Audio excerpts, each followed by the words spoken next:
à ce mini-championnat. Participation au dialogue politique, le G7 a-t-il changé de fusil d'épaule? Selon un communiqué de cette plateforme publié par le week-end dernier, ces anciens sociétaires de la majorité présidentielle se disent favorables aux négociations politiques et non au dialogue. Élection des gouverneurs et vice-gouverneurs des nouvelles provinces. 5 jours ont été accordés aux candidats pour compléter leur dossier déposé. Information livrée dans un communiqué rendu public par la centrale électorale.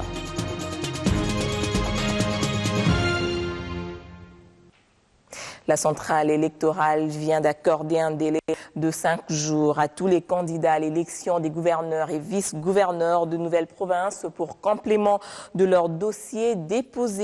Dans un communiqué rendu public par la CENI, les données statistiques ont été livrées par le rapporteur adjoint de cette institution d'appui à la démocratie. La Commission électorale nationale indépendante informe l'opinion publique de la clôture ce samedi 20 février 2016 du dépôt des candidatures à l'élection des gouverneurs et vice-gouverneurs dans les 21 nouvelles provinces.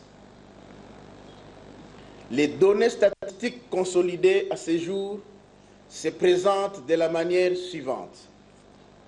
Retrait des formulaires. 203 formulaires d'inscription des candidatures ont été retirés, dont 81 par les partis politiques, 10 par les regroupements politiques et 212 par les indépendants. Dépôt des candidatures. 135 dossiers déposés, dont 37 par les partis politiques, 18 par les regroupements politiques et 80 par les indépendants. Grande séance de consultation dimanche entre la CENI et 32 chefs des partis politiques de la dynamique de l'opposition. L'on retient de cet entretien déroulé dans un climat apaisé que cette institution d'appui à la démocratie bénéficiera du soutien de la dynamique de l'opposition dans un contexte de respect de la Constitution et non le contraire. La CENI a quant à elle fait part à ses interlocuteurs des contraintes auxquelles l'organisation des élections fait face en sollicitant pour une énième fois l'application des acteurs politiques pour trouver une issue à toutes ces difficultés.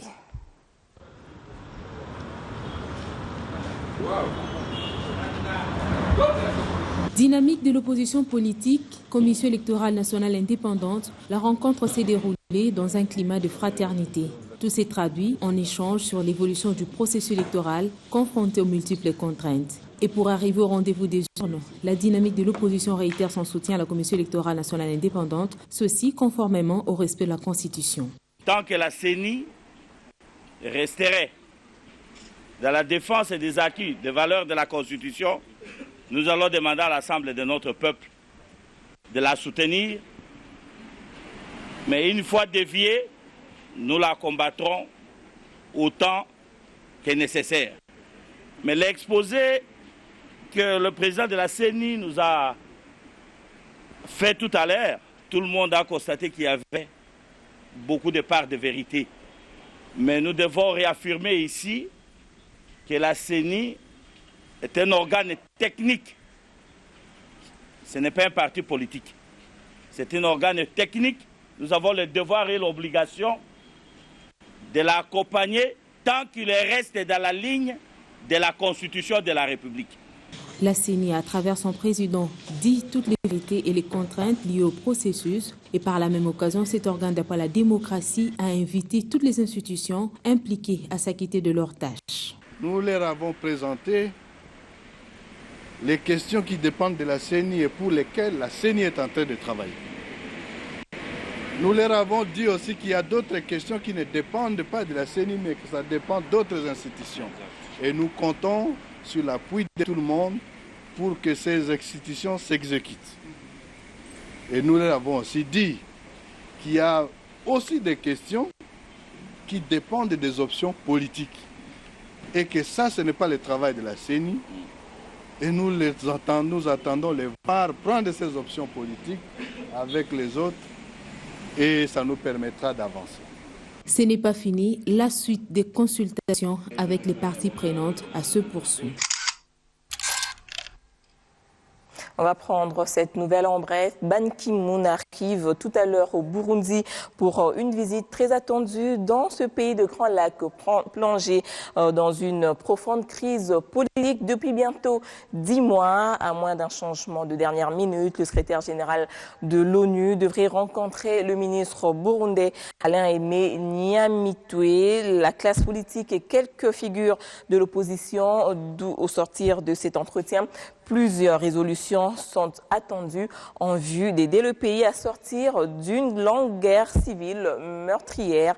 Et c'est ce mercredi qu'il arrive en République démocratique du Congo pour la situation politique liée au dialogue national. Nous vous le disions en titre, le G7 a-t-il changé de fusil d'épaule sur la question de participation au dialogue politique? D'aucuns semblent penser ainsi au vu du communiqué de cette plateforme publié le week-end dernier. Ces anciens sociétaires de la majorité présidentielle se disent favorables aux négociations politiques et non au dialogue tel que convoqué par le chef de l'État.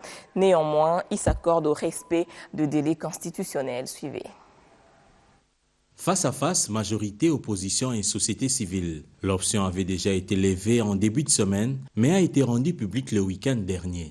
Le déclic est du G7 qui s'est dit partant pour des négociations politiques et non pour le dialogue convoqué par le chef de l'État.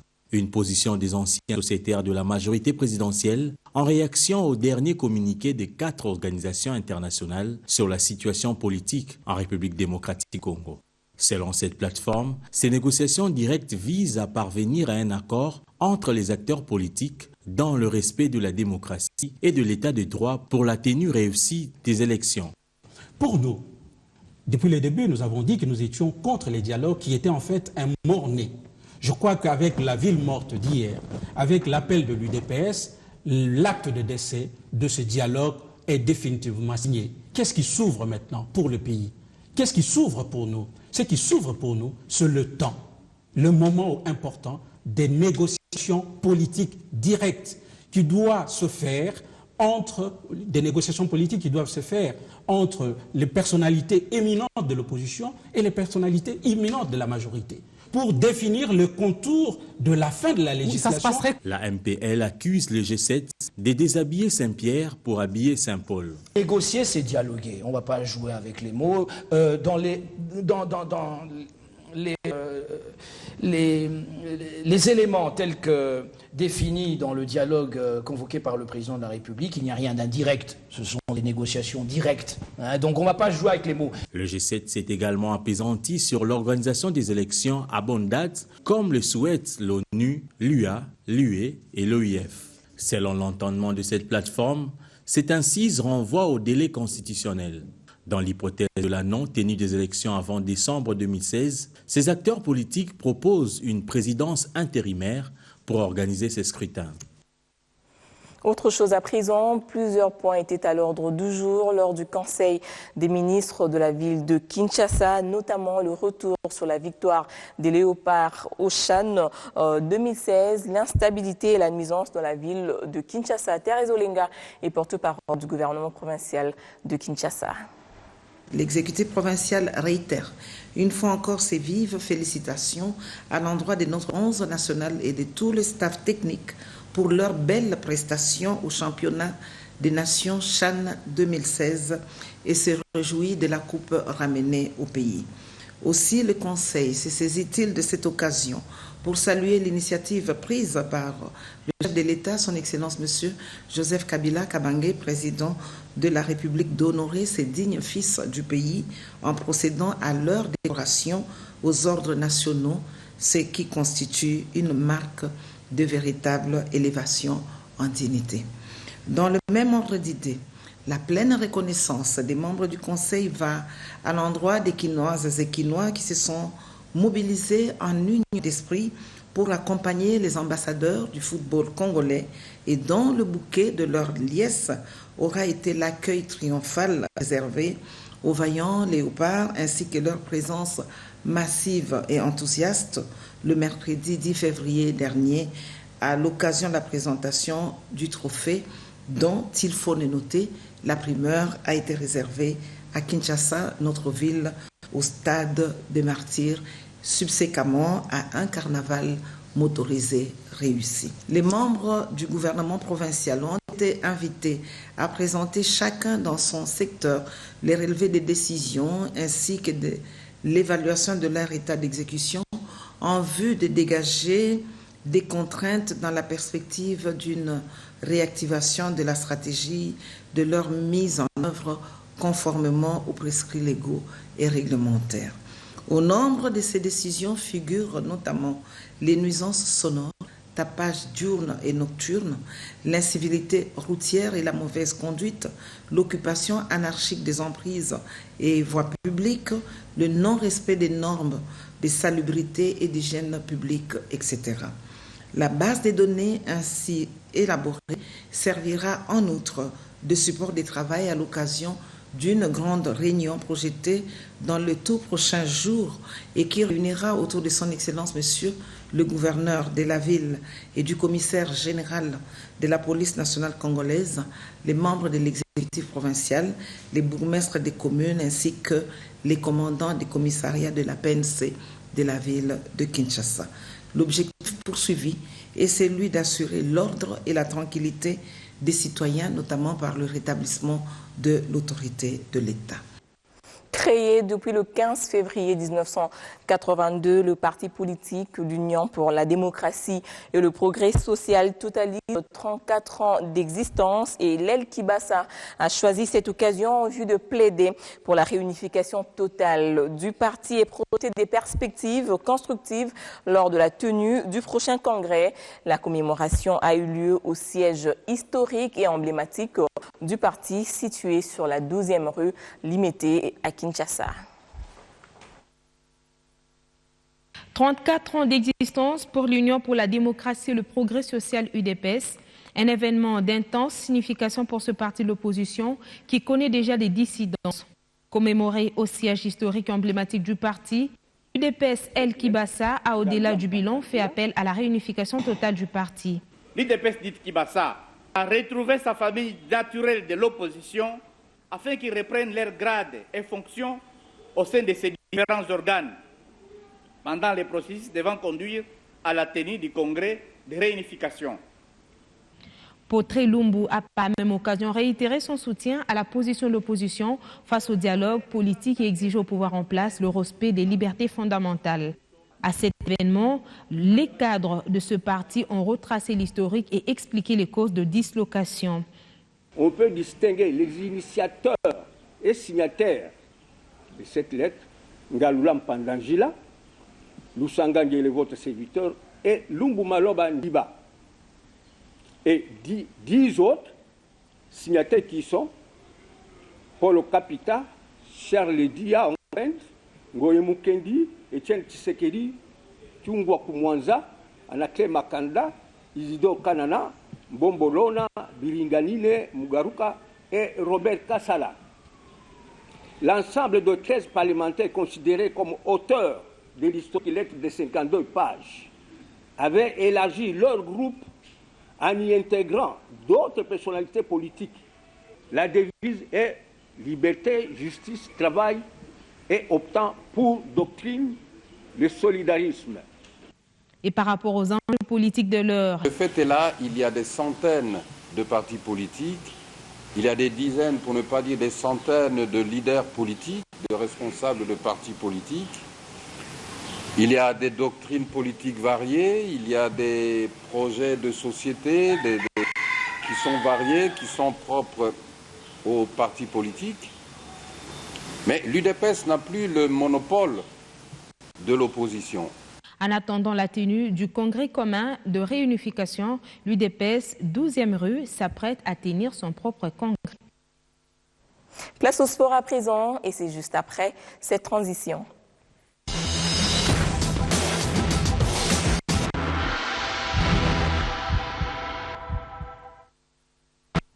Jean-Louis Lukanda, bonjour. Bonjour Corinne. Le sport, c'est avec vous. Le week-end a été chaud. Le tout-puissant Mazembe a remporté le trophée de la Super Coupe devant Étoile du Sahel de Sousse. La SV Club gagne par forfait à Matadi face au tout capable Elima. Qu'est-ce qui s'est passé d'abord à Lubumbashi? Oui, à Lubumbashi, il faut savoir que le tout-puissant Mazembe, qui est champion d'Afrique au niveau de la Champions League, devrait rencontrer un autre champion, toujours dans la Confédération africaine de football, et c'est Étoile du Sahel.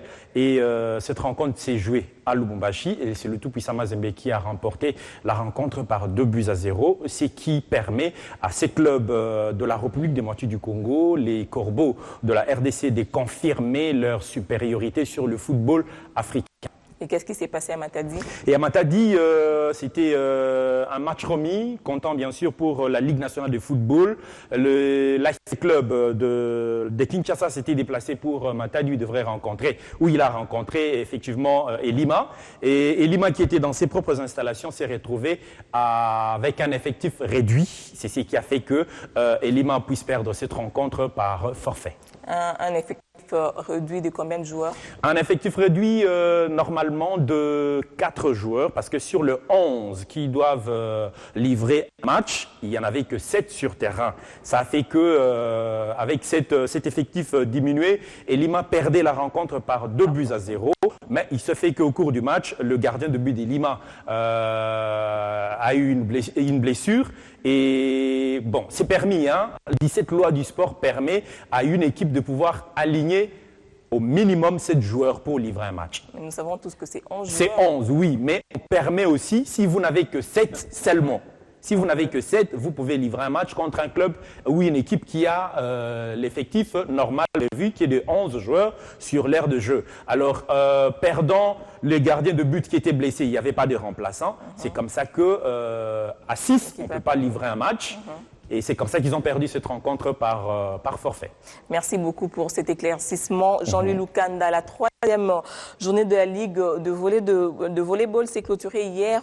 Comment évolue ce championnat? Oui, le volleyball de la ville-province de Kinshasa évolue tant soit peu, en train de tituber un peu. Tout simplement, pourquoi? Parce que du côté féminin, il y a les 3 grands clubs de volleyball de la ville-province de Kinshasa. Il s'agit de Daring Motema Pembe, V-Club et Canon qui ont cédé 5 joueuses au club marocain, et cela fait que le volleyball féminin de la ville-province de Kinshasa est en train de se rechercher parce qu'il faut remplacer, parce que les 5 joueuses qui sont parties, c'était des joueuses majeures pour le volleyball quinois. Alors, maintenant qu'ils les ont cédés, ils sont censés pouvoir chercher d'autres joueuses qui pouvaient remonter le volleyball féminin au niveau que les 5 joueuses qui sont parties l'avaient laissé. Mais du côté masculin, ça pose pas vraiment de problème. Il y a eu 5 matchs qui étaient programmés hier. Sur les 2 matchs de volleyball féminin, il n'y a eu qu'un seul qui s'est joué, tout simplement, faute de temps. Prévu à 12 h, le deuxième match devrait se jouer à 17 h. Vu que par l'organisateur s'est rendu compte qu'il n'allait pas terminer ce match-là, il est obligé d'arrêter et de ramener ce match-là pour demain. C'est le match qui devrait opposer Canon d'Enjili à la Gracia. C'est le match qui va pouvoir se jouer demain. Mais du moins, l'unique match de féminin qui s'est joué, c'est celui qui a été remporté par le volleyball club La Loi des Vents, le volleyball club Daring Motema Pembe en 3-7-2. Ce qui a permis à que ces clubs qui est nouvellement créé et mis en place de pouvoir se sentir aussi être à mesure de battre les grands clubs de la capitale. Et en sport de combat, les judo des 2 capitales les plus rapprochées du monde étaient en fait lors du dernier tournoi organisé par l'ambassade du Japon RDC. Voilà, donc le judo ou l'ambassade de la République japonaise en République démocratique du Congo qui veut bien remonter le judo sur le plan du pool Malébo avait répondu à l'appel lui lancé par la Ligue de judo de la ville-province de Kinshasa afin de pouvoir patronner ces championnats qui a réuni le club de judo de Brazzaville et le club de judo de Kinshasa. Il y en a eu au total 8. qui se sont retrouvés pour se disputer l'unique trophée qui a été mis en jeu par l'ambassade du Japon en RDC. Et c'est les deux clubs quinois qui se sont retrouvés en finale. Il s'agit bien sûr d'Ngiringiri et de Saint-Paul qui se sont retrouvés en finale. Et c'est Ngiringiri qui l'a emporté par 3 combats contre 0. Parce que pendant un match de judo, quand ça se joue par équipe, il y a 5 athlètes qu'on met de deux côtés. Cela veut dire qu'il doit y avoir au moins 5 combats. Mais si un club arrive à remporter premier combat, deuxième combat et le troisième combat, les 2 autres combats sont sans enjeu. On peut les laisser. C'est comme ça que ça se fait hier lors de cette finale. Voilà. Cet élément. Voilà. La finale de la première édition du tournoi ambassade du Japon organisé par la Ligue de judo de Kinshasa s'est disputée entre le judo club Ngiringiri et le judo club Saint-Paul. Le premier, le deuxième et le troisième combat sont remportés par Ngiringiri qui gagne cette finale à 3-0. Combativité, Élysée ne combat pas. Pour l'ambassade du Japon en République démocratique du Congo, la pratique du judo par le Congolais raffermit le lien entre le peuple de la RDC et du Japon qui place cette discipline sportive parmi les traditions japonaises. La réussite de cette première édition soumet l'ambassade du Japon en RDC à poursuivre le projet pour améliorer la pratique du judo. 8 clubs de judo ont pris part à ce tournoi, dont 6 clubs quinois et 2 brassavillois. Page des sports signée Jean-Louis Lukanda. Merci beaucoup Jean-Louis. Merci à toi Corinne Sapou.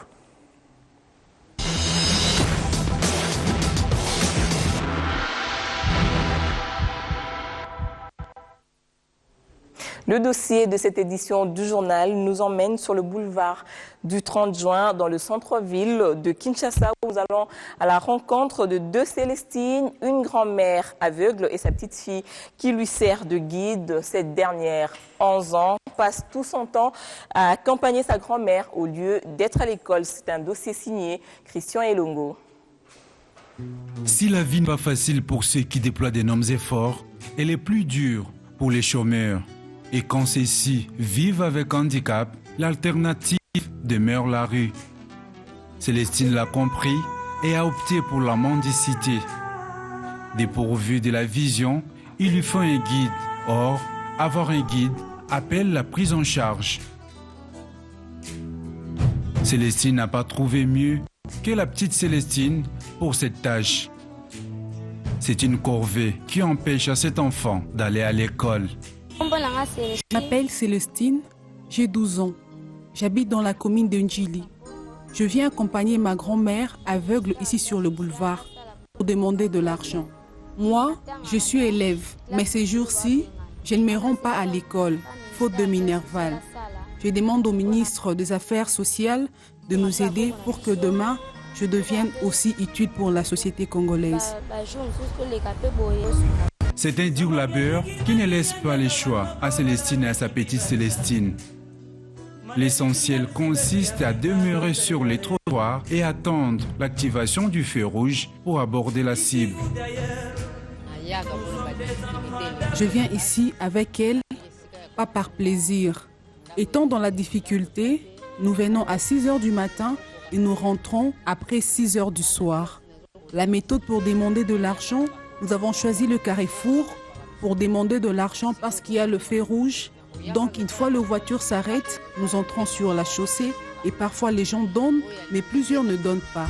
Nous gagnons 3 000 francs ou 4 000 francs par jour et ça aide pour la nourriture. Porter les mêmes noms n'est pas synonyme du même destin. La grand-mère aveugle pleure le sort de sa petite Célestine. Les autorités doivent nous aider. Parfois nous dormons à l'église, faute de place où dormir. Nous sommes aveugles. Notre vie est fichue, mais nos enfants aussi sont obligés d'être sacrifiés. Ce n'est pas juste ça. Les cauchemars de Célestine ne seraient arrêtés que si l'accès à l'école lui était possible. La loi qui interdit le travail pour enfants ne garantit pas l'éducation. La problématique est similaire à la prise en charge des personnes vivant avec handicap. Nous savons que notre pays a aujourd'hui une loi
Autant il y a des mendiants aveugles, presque autant il y a des enfants qui leur servent des guides. Ces derniers sont forcés à la mendicité au détriment de l'éducation.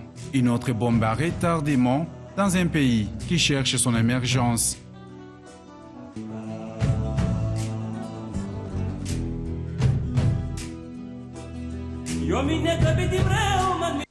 Voilà, c'est la fin de ce journal. Merci de rester branchés au 341 sur le bouquet Canal 7.